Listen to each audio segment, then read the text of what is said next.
All right, so we back, people. We back. We here with Rashidi from RKTappraisals.com. What's going on? What's popping, bro? What's good? What's going on?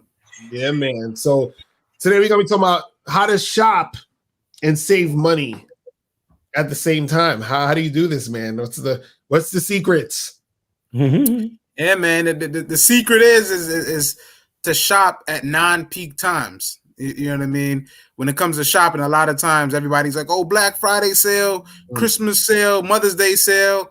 In all reality, if you think about it, if everybody wants to buy something for somebody for Christmas and everybody want to buy something for their mother on Mother's Day, how cheap could it possibly be if they know everybody going to be shopping at that time for the same products? You know, so one of the things is, I try to tell people, try to shop at non-peak times, man, because, if you're trying to buy Christmas stuff, you want to buy it 2 months ahead of time. You know what I mean? If you're doing a Black Friday thing, you want to buy stuff 2-3 weeks before Black Friday. Like, for example, if you go in the stores right now, I'm pretty sure you see all kinds of crazy sales, way better deals before Black Friday this past 2 weeks, because it's all the buildup. You know what I mean? And so I'm trying to warn people, don't believe the hype and always shop income tax time. It's income tax time. No, you want to shop right before it, because the truth is the dead times, when everything is dead, that's when you get the best deals. When nobody looking for nothing, that's when you get the best deals. If it's Palm Sunday, if it's coming for Palm Sunday, if you're religious, why are you going to buy the palms the week before? If you buy the palms in the summertime, you get it for dirt cheap. You know what I mean? It just makes sense. Right. So the non-peak times are just basically the times when it's not any type of holiday or any type of like special occasion type shit. Is that what you say? Exactly. That's exactly. That's what's so up. Pretty much when it's dead, man. Because I mean, I'll give an example. I used to work at a well-known place that sell mattresses, and so like I said, perfect example. When it came to Black Friday sales and Christmas sales, the retail price, what they would do is the retail price they'll throw on there, but they never sell it for retail price. At all time, which is the full maximum price. But because of the holidays, they put on there, oh, look at the retail price. Now we chopped it in half. No, good and well, a bed that was $7,000, it was never selling it for that price. But because it's the retail, they'll slap that tag on there, knock off, $2,000-$3,000. Like, oh, now this bed is on for sale for $4,500. You can't miss it. It really wasn't a sale, but it created the illusion that it was a sale because they showed you the retail price, and it was just a tactic just to draw you in there. Right. And they do it all the time. But perfect example with that, same type of situation where if it was the same example, if it was and they are $7,000 beds, Tempur-Pedic, stuff like that. Say that same type of thing where it was a day in my store where it's completely dead, no sales, no holidays, we ain't selling nothing. That $7,000, we could do what's called a burn the bed. They could sell it out there if you really push kind of shove, you want to get the customer, they can walk out of there for the bed for like $3,000. Wow. Which is crazy. But it's because it's not selling. If you ain't making no money, they don't want the customer walking out the door because they came in to buy a mattress. You know what I mean? But at the end of the day, they're going to shop around, but it's dead. So now you got to be like, all right, listen, I don't want to do it, but let's just break that even and sell this mattress as low as possible just to get the sale.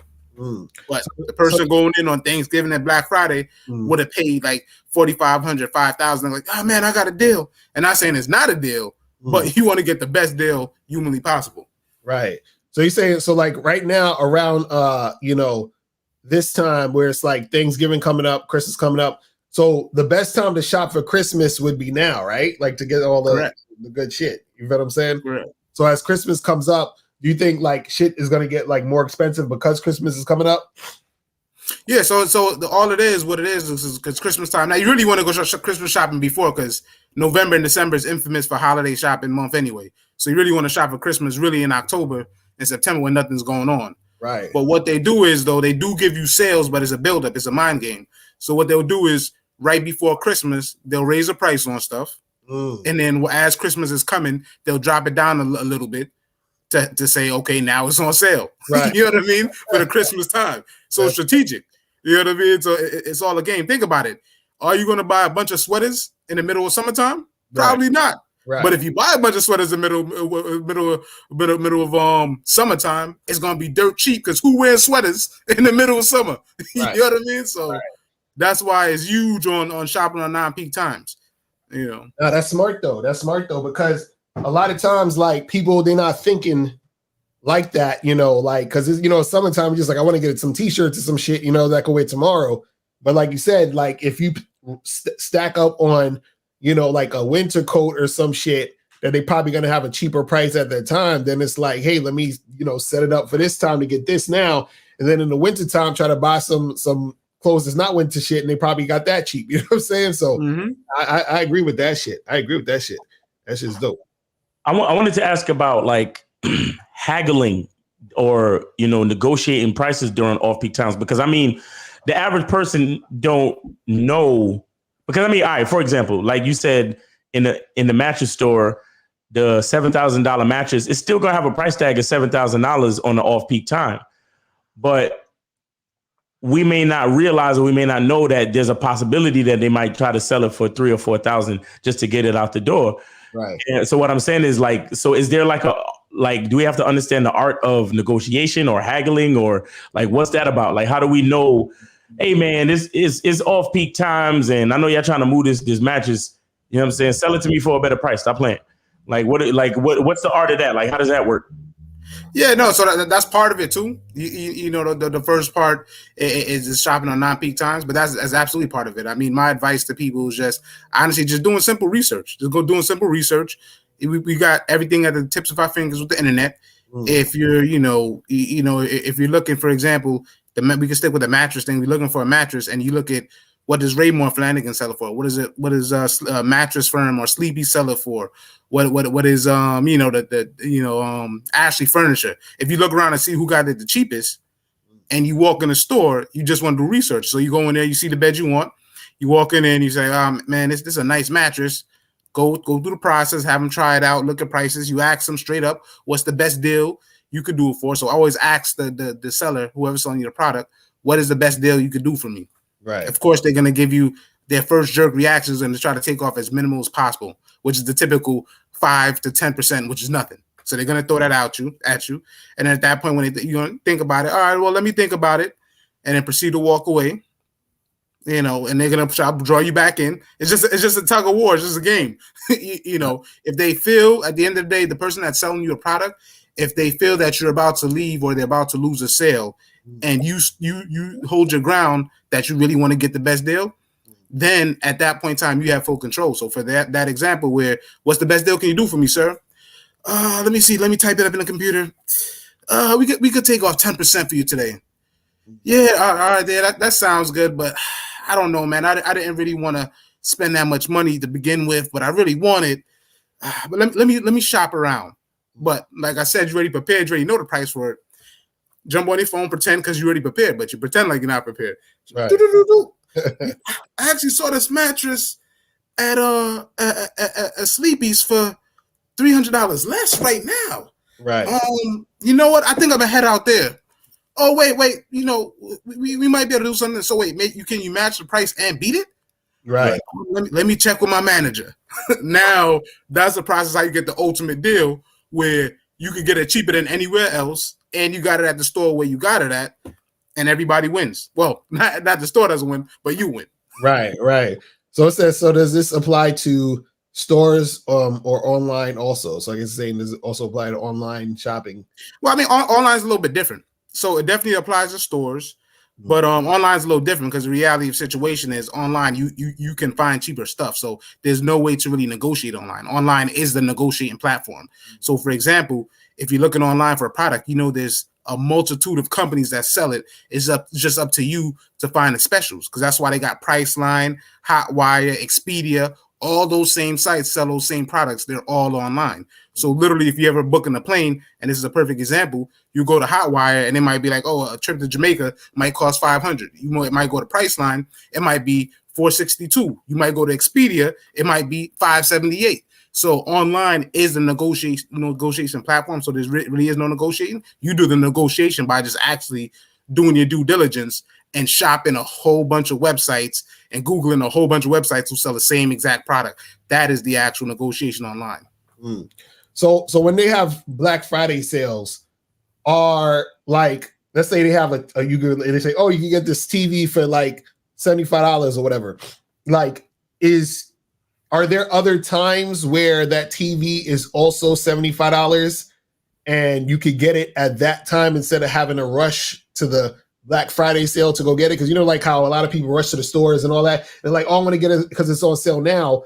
But do you think there's other times of the year where they're selling it around the same price, but they just try to, like, you know, they'll bump it up at certain points? Like, so it'll be like, usually this is 100, but now we're selling it for 75 for the Black Friday sale. But then there are other times where it's also 75, but they just don't like announce it. You know what I'm saying? Do you think stores do that, or is it like? Oh yeah, no.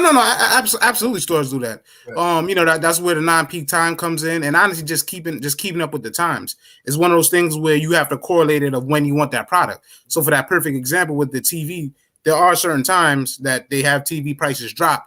Just depending on the market, because nobody's typically looking for TVs in in April or February, because those are winter cold months. So those are the times you want to take a look at it. But of course, we are human, so it's all about when you have the money. So the truth is just when you do have the money, just waiting for that right time to buy a TV. You know, you got to be realistic. If you got the $400 to buy a TV that normally goes to $600-700, hold on to that money. You know, watch and just literally just check in once a month, because you got to be realistic. Nobody's gonna check in every week or every day. You should, but nobody have time for that. You know, typically, but just literally just check in, like, oh, what's the prices? And if you watch it, everything is a stock market. Everything is a stock market. TVs, products, is just like the stock market. Anything you buy, it goes up and down. It's just keeping track of when you want to buy the product and how bad you want it. So, if it, like you said, Mr. Lacar, if you want that TV, it's just once you actually get the money, have the discipline to hold on to that money. And sit down for 3 months. I guarantee you'll see the fluctuation of that TV going up and down. And you can decide when to buy it when they drop it to that low price. Because that, like I said, the Black Friday sale, you know, with the TVs, that's common. I mean, how cheap could a TV be if everybody's buying TVs on Black Friday? Don't get me wrong, there are mega deals.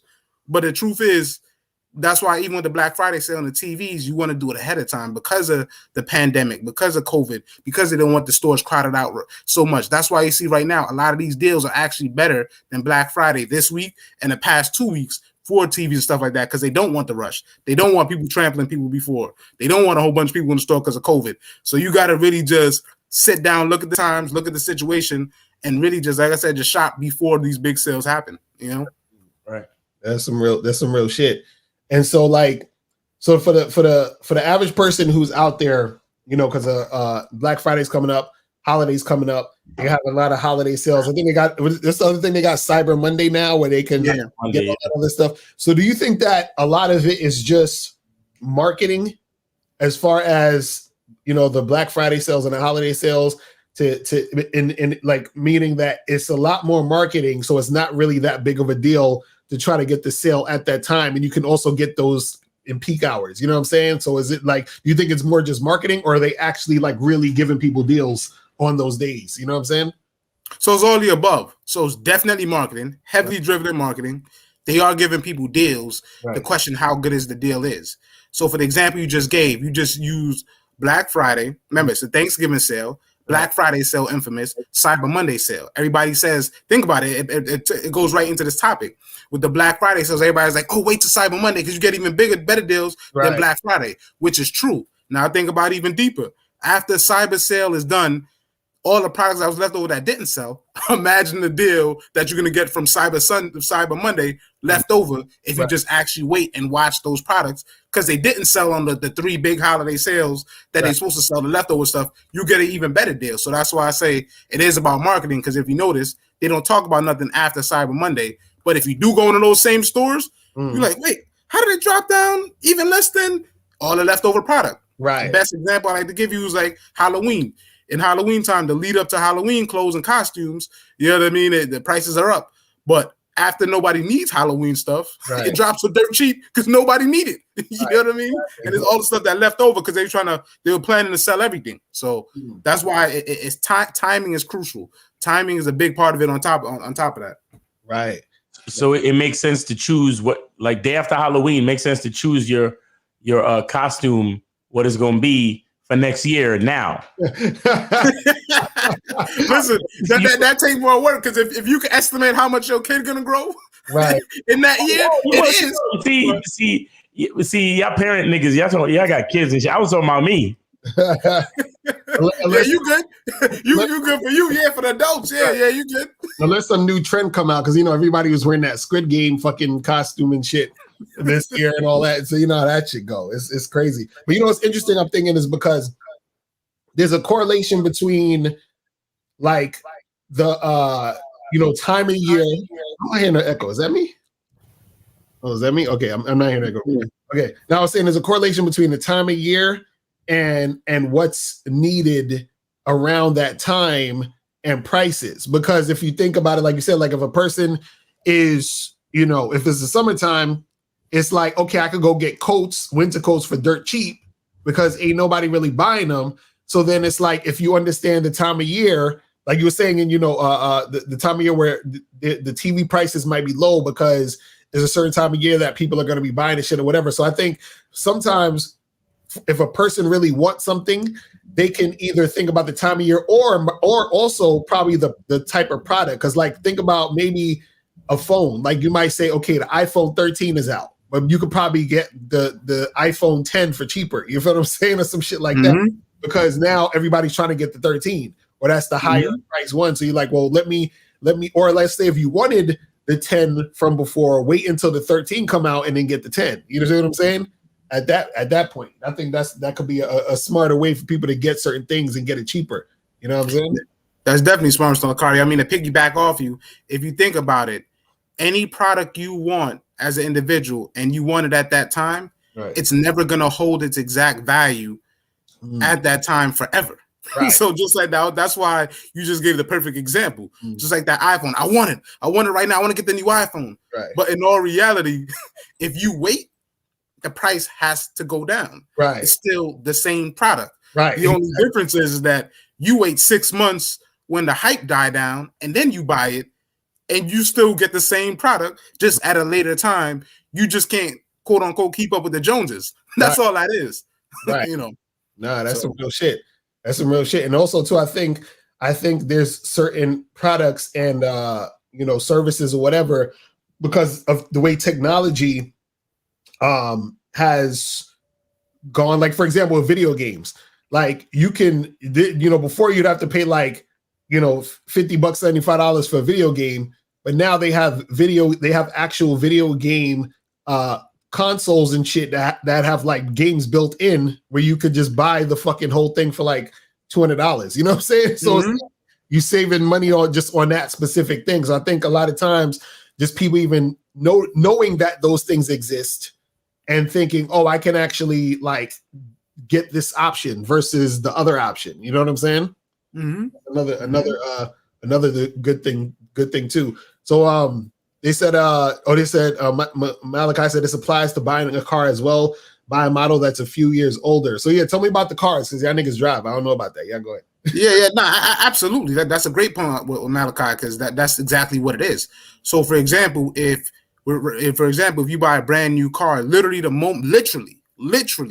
moment those tires touch the pavement, your car value drops $5,000. That's how serious the game gets. Like that's the average for every single car, no matter what you're buying. Drops automatically. You buy a car for $27,000. Those tires touch the ground. I mean, you get out the parking lot, you drive down the block, get in an accident. when your car is totaled out, they're not cutting you a check back for $27,000. You're probably gonna get about $22,000. That's how serious timing is. All jokes aside, it's a depreciating value. But that's a great example to go even further. Like Malachi said, is if you buy a car, it's 2021 right now, and you wait till 2022, you're probably going to get about 10 to 20% off of that car that next year, and it saves you a lot of money. Only catch is that, you might have a little bit more miles on it, maybe 10, 12,000 miles, but that's the only catch. You know what I mean? And it's not really a catch. It's just that it's lightly used, I guess what people like to say, lightly used. You got people that get a car like that where, example, you get a 2021 Toyota Camry, MSRP 34,000. Next year, that very same car with just 12,000 miles, which is the average what people drive a year, you'll get that car for 19,000. You just save 5,000 just by waiting less than a year. You don't even have to wait the full year, and it goes on so on and so forth. You know what I mean? So that's exactly the same way when buying cars, how you can do it and save money. Because for what? Because think about it.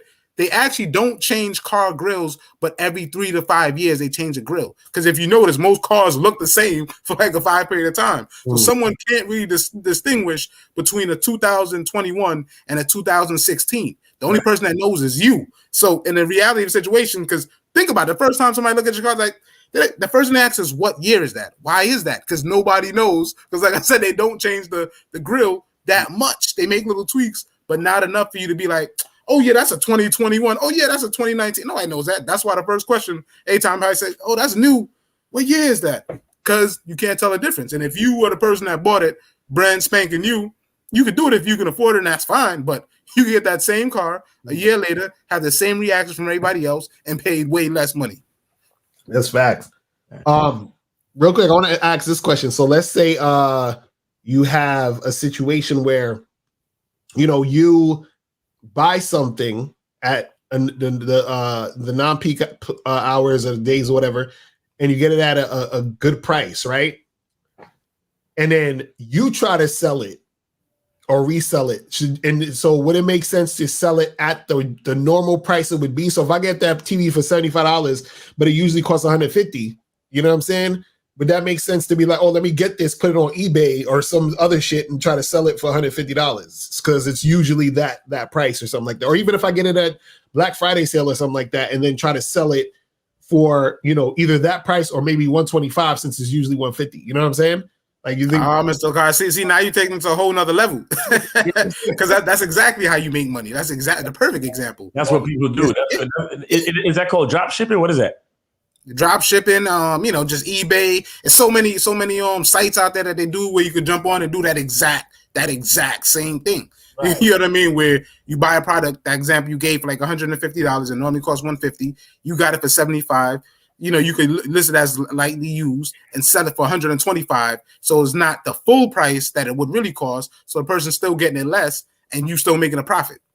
So that's taking it to the next level after that point. And people do it all the time. And at the end of the day, somebody's always out there willing to pay it. You just got to get the word out there and figure out how to market it, whether it's online or word of mouth or whatever the case is. You know, right? That's what's up. We there's also like different like I think we mentioned it before, but couponing. Oh yeah. Like there's this app called Honey, because you know the guy asked about doing stuff online. There's this app called Honey that you can have on either on your phone or you can have it as a plugin on your computer. And whenever you're shopping online, it'll automatically search the internet for like customer codes to give you discounts. You know what I'm saying? Because even sometimes I've been in like Macy's or Express trying to buy clothes, and I'll call my sister up and be like, "Yo, I'm in Macy's, I'm in Express, or I'm in some clothing store or some department store, or I'm at Ross or I'm at Marshall's buying clothes, whatever." And I'll be like, "Yo, could you check for me if they got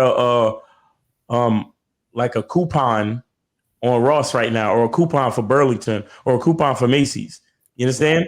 And a lot of people don't realize that. And that's why online, you know, shopping online can be good, because if you take the time and you research a lot of shit, there's a lot of coupons and discount codes that you could put in at the time of the sale that could save you a lot of money.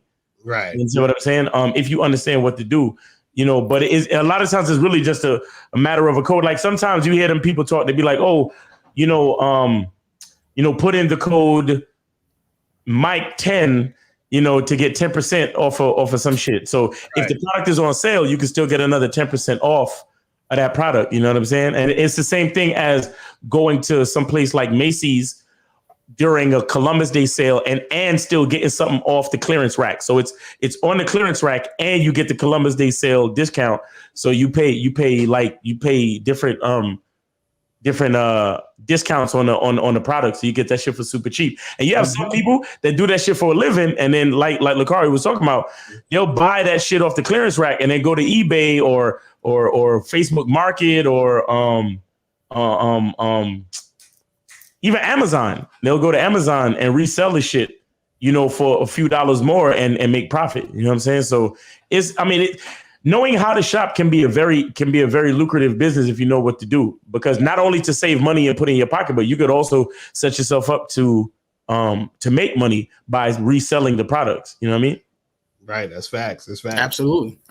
It's crazy, man. Like I said, timing is everything. Both of you just touched on it. Like, it's all about timing, paying attention to the marketing, understanding it, and then just going in there and preparing. I mean, while you were talking, Miles, I was just thinking about it. Another perfect example is tickets. So, for example, if you bought New York Knicks tickets in the off season, price is still high because New York Knicks. But if you bought it, but as the season goes along, those tickets go up depending on where everybody's at in the standings, you know what I mean? Where everybody's ranked, them tickets will be way more money. So, for example, if you buy a pair of New York Knicks tickets 6 months before the season start, or whenever the new schedule comes out, and the ticket's $200 for some good seats, if the New York Knicks is a playoff team at that time and it's a big rivalry game, that same $200 ticket could be sold for $500-$600 a pop. Right. And it's so much of a market. If you order from Vivid Seats and all these vendors, they automatically, hey, after you buy a ticket, you want to resell my ticket? The game is so crazy that you could buy a ticket a week before the game and still flip it and sell it for more money down the line, because people that the last minute want to get tickets for events or whatever reason they want to buy a ticket last minute, they I really want this ticket. And they go, hey, give me back your ticket you bought last week. I'll make you extra $60 off that ticket, or extra $150 or $200-$300, depending on where the seats are. So it's crazy. It's crazy. That's some real shit. So is there anything else you want to say as we wrap this up, as far as, people shopping smart, saving money? Any other tips or anything you got for the peoples? Yeah, definitely. My one tip, definitely contact RKT Appraisal for all financial advice. We dabble in a lot when it comes to finances across the board. But just in general, just always just shop ahead of time. On average, try to give yourself shopping for products 2 months before the holiday season. 2 months before that season, just a general guideline. So if it's Christmas time, you want to start shopping in September and October. So always give yourself two months ahead of time. Halloween time, you want to start shopping June, July for those costumes. Always try that for a general guideline. Give yourself at least 2 months if you don't want to do the extra work to keep up with the market. But the basics, give yourself a little bit of time before you go and shop on the holiday shopping. That's facts. And I want to add something to that too, because a while back, an OG told you and I, Lucario, that most marketing and promotions is always 3 months out. Right, exactly. And that could be a very big part of the reason why the product is actually cheaper 3 months before the actual buying season, because 3 months before, I haven't spent marketing money on that product yet. So you can still get it at a decent price. But when I spend marketing dollars on the product, then I'm going to add the money that I spent on marketing to the price of the product. Exactly. So when you buy it around day 2 or 3 days before Halloween, you're spending money on the product plus the amount that I spent in marketing for the product. Exactly. That's facts. So that's real shit. I love that example because that's the numbers you don't see, but they do it. They do it, exactly. They do it. So 3 months. So 3 months in advance, like 2 to 3 months, 2.5, 3 months in advance is the sweet spot. You know what I'm saying? And you got to be careful because they try to make a fucking holiday out of everything these days. It's true. It's true. Make more money. Exactly. Veterans Day sale, everything. It's going. So you know how that shit go. All right. So people, man, we appreciate y'all tuning in. Make sure you guys go to rktappraisals.com. Hit up my dude Rashidi, and let's make it happen. All right. So people, we are out of here. We see you guys next week.